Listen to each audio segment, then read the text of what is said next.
So here we go, one of the first hikes for the channel.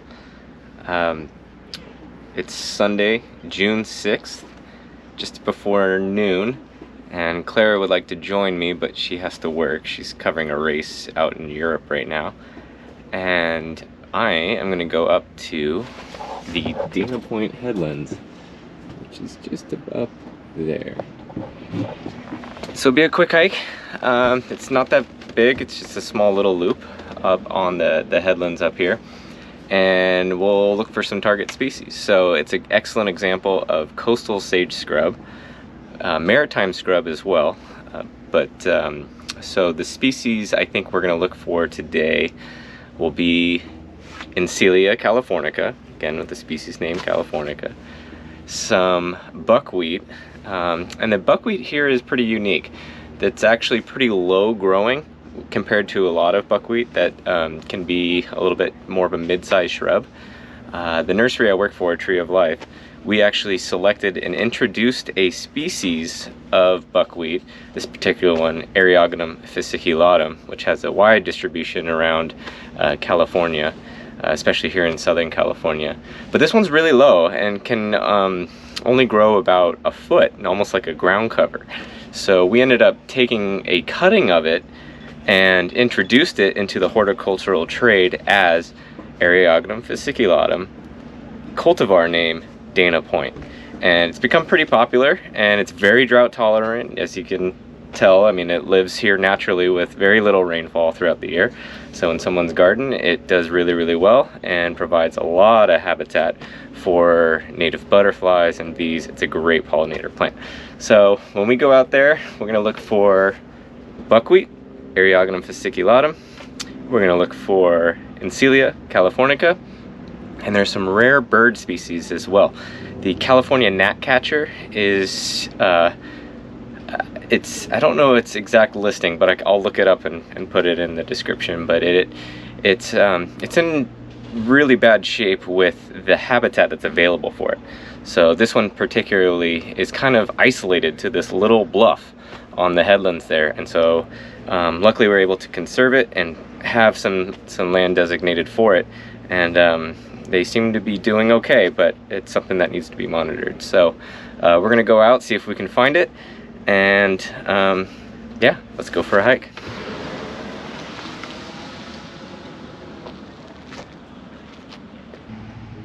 Alright, so that was kind of a bummer.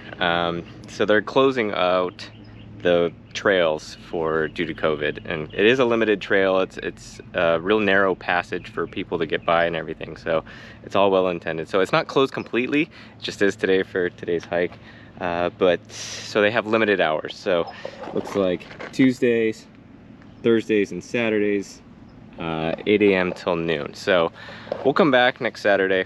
Hopefully Clara can come out and join us. It's a little early, but hopefully it'll be good and we can see what we get. I'm still going to try and shoot some footage and see if we can find those target species from afar, but hey, as is life, right? So it's a little bit of a bummer that the headlands here has limited hours and we missed it, but they're doing what they can to keep people safe. But we have a really cool option here. So this is actually a demonstration garden that our good friend Colin Dunleavy, he's a former, he actually trained me starting out at the nursery and came out sailing with us last week. But he did a great job of putting together a demonstration garden of plants that all came from our nursery. But this is all showing the coastal sage scrub, maritime scrub, coastal plants throughout Southern California. But he also included some really cool plants in Baja as well. So right away, here is one of our target species. So this is the Dana Point buckwheat, or just Eriogonum fasciculatum. But this is actually the selection I was telling you about, the cuttings that came from Dana Point, now coming back, and you can see it's a low growing plant. It has a lot of cool flowers, buckwheat flowers. So this is actually called an inflorescence. So it has many flowers on this area. So all that will then come out to seed.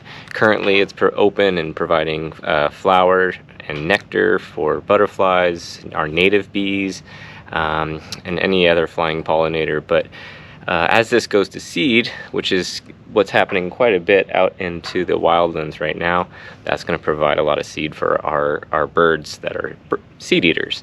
So actually you can notice right here, hope they don't mind, but this is fennel.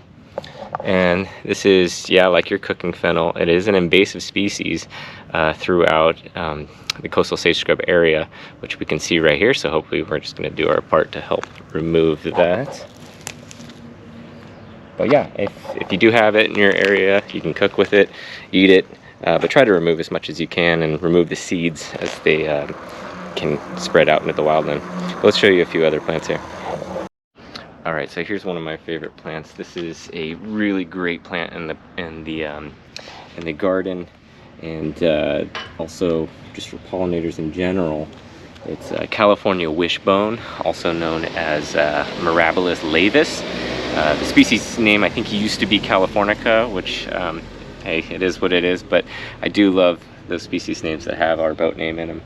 But so it looks like there's still some blooms this time of year. This is an irrigated garden, so it's a little bit more lush, as if it got some more supplemental water. But you can see it would have these beautiful purple-like flowers.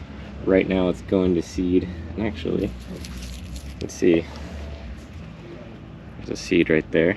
So we're going to leave that for the birds or for the plant to propagate again itself. But this is one of my favorite plants. He's got another little chalk Dudleya in through here, all along this dry creek bed. So cool thing they've done is they've actually have a water catchment system that they can use, and Matt was just out here watering a second ago. But also during the rain times, this dry creek bed will actually fill and help collect the water and direct it down into helping conserve the water and use it efficiently to water these plants, keep that soil nice and healthy and alive as well. So another cool flowering perennial plant that you'll see out in the out on hikes and different things in this area and the coastal sage scrub, but also up in oak woodland areas and around the chaparral, is bush monkeyflower. It's now called Diplacus. It used to be Mirabilis, aurantiacus, which talks about kind of that orange color in the flower.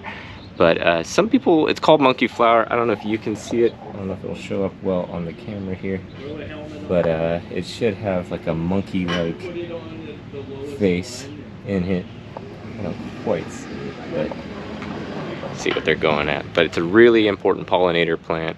Butterflies really love it, and hummingbirds as well. So many people who know me know that Dudleyas are my favorite plants. They live forevers. They're one of our few native succulents, and this one is just beautiful. I love this pairing of the wishbone with the chalk Dudleya here. So I'm sure I'll be talking about this quite a bit, but the Dudleya have gotten pretty famous in the news lately as something we typically think with rhino horns and other animals, but plants are being poached quite a bit. And Dudleya just got targeted heavily with the kind of succulent craze, their ease of being able to replant from the wild, although there are some conditions where that doesn't always do well. And so these plants were being poached by the thousands and to supply international markets. So one of the things I was doing with my masters is to grow them in mass numbers to help flood the market with them. And there's no longer that incentive for people to poach them out in the wild and have them readily available, so they weren't, so you increase the supply to decrease the demand for something like illegal poaching. But anyways, here's a really cool plant. This is one of my favorites here. This is, and something you'll see quite a bit on coastal bluffs and hillsides, is this chalk Dudleya.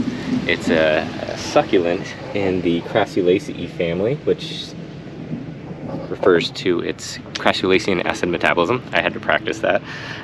But it's a unique form of photosynthesis that lets it store sugars in kind of arid environments. But you can see here, this is just a beautiful, beautiful specimen.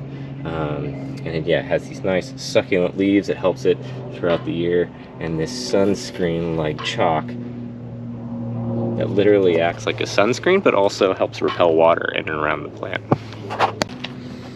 So here we have another plant right in the front area of the interpretive center, welcoming as native bees and other European honeybees and pollinators fly by my face. But this is an interesting plant called bladderpod. I'm sure you can guess why it's called that, but it gives profuse blooms of these yellow flowers throughout spring, and you kind of give up another flush of them in fall. But a super easy plant to grow. It's a staple of many pollinators in the coastal sage scrub area. But a really cool plant. I got this in my yard as well. Reseeded, barely needed any, I give it no supplemental water, and it just thrives. So this was actually a plant I wanted to make our first target species, but we're going into June and a lot of the plants are already going into summer dormancy, but this is actually a rare plant. This is cliff spurge, or Euphorbia macera, and again they have it as one of their prominent species here in the interpretive center. But this species is really cool. So it's actually another native succulent, and it's not only is this plant rare, but it's also indicative of a rare habitat. So even though it's really intermixed here with the coastal sage scrub, this is a plant that really thrives off of the coastal sea and maritime environment, and is a rare habitat called the Maritime succulent scrub. So there's only a few patches of them here in Southern California left. I know here locally, Dana Point is one of those. Crystal Cove State Park, State Beach is another one, where there's these just little pockets of them. You may see them up in Newport as well. But this one you'll see way more down into Baja, California as well, where the plant is, or that habitat is a little less developed, which we see here all along California. So luckily it has the headlands here and some protection as a rare plant and is able to thrive. And here it is, just beautiful in front of the interpretive center. But again, it's cliff spurge, Euphorbia macera.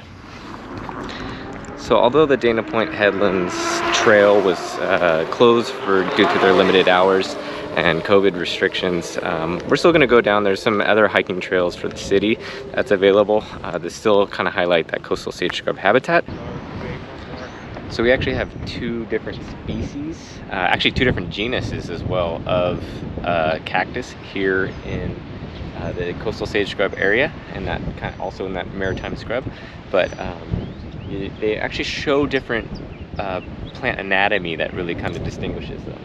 So we see over here, you'll see the, I don't know if that shows, but it's more of a pad shape that's called Opuntia littoralis, and or coastal prickly pear, and there's nothing more beautiful than a cactus flower, which it's displaying right now. And then over to the left of it here, you see what's also called coastal cholla, and that one now has the genus Cylindropuntia, and you can see that with its cylindrical types succulent stems that it has on this plant. Both will have beautiful flowers. The Opuntia littoralis will have these yellow and reddish flowers, where the coastal cholla will have these nice more purplish magenta-ish color.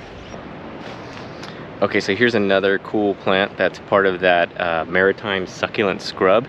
It's Lycium californicum, or coastal boxthorn, and you'll see with its kind of thorn-like stems that helps it to prevent against being eaten. But it's actually in the goji berry family, so it does put on a little red berry that is edible, high in vitamin C, but it's providing food for some of those foraging birds and things around here. And a really cool plant, rare as well, as part of that rare habitat, and here it is in Dana Point. So here's one of the larger shrubs you'll see in the coastal sage scrub area, although it can be more of a lower shrub in its habit. But this is lemonade berry, or Rus integrifolia, and it has an edible berry, as the common name suggests. as lemonade berry. You can see it has like a sugary kind of coating on it. That's real sweet. You can make like a lemonade type sweet drink with it. We've made cocktails with it at the nursery as I think it was boiled down a little bit to kind of get that real sweet taste. But yeah, it has real leathery leaves to help deal with this coastal dry habitat. And we've used it as actually a kind of a nice hedge, great plant, real dependable. So Rust integrifolia lemonade berry. Okay, so I've been watching the gnatcatcher kind of fly around. It's really hard to get on camera because they like to, it's right there. Anyways, they're really hard to get on camera because they like to kind of get in and hide in and around the shrubbery here and pick off insects and other things that are inside the plants themselves. But I think that there might be a nest right in here, which is why these trails that are isolated for the people away from the habitat, you can hear it right now. So those trails are so important to kind of give you some distance from this sensitive habitat for these species. You can hear them. There's a couple of them. It's estimated that about 75 to 90%, maybe even a little higher of that population, of their habitat has been degraded. So it's real important that these areas are maintained and able to be preserved to support these species. They're still listed as threatened by the federally, and so it's not quite endangered, but that threatened listing can help make sure that we have sensitive habitat set aside for these species to continue their lives. So let's see if I can get a better photo or video.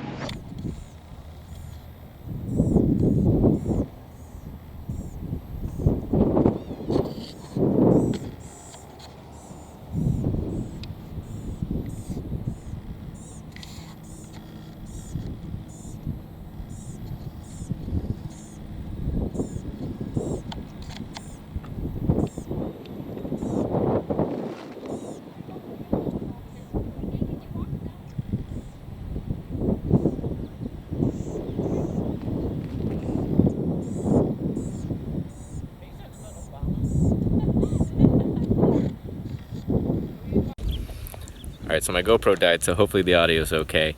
But we found all of our target species. I want to thank you guys for joining me on this hike today. And go ahead and hit that like and subscribe button so we can start building this channel, and stay tuned for more. But right now, the wind is picking up. I'm going to go meet Clara, and we're going to join all these folks out on the water. So let's go sailing.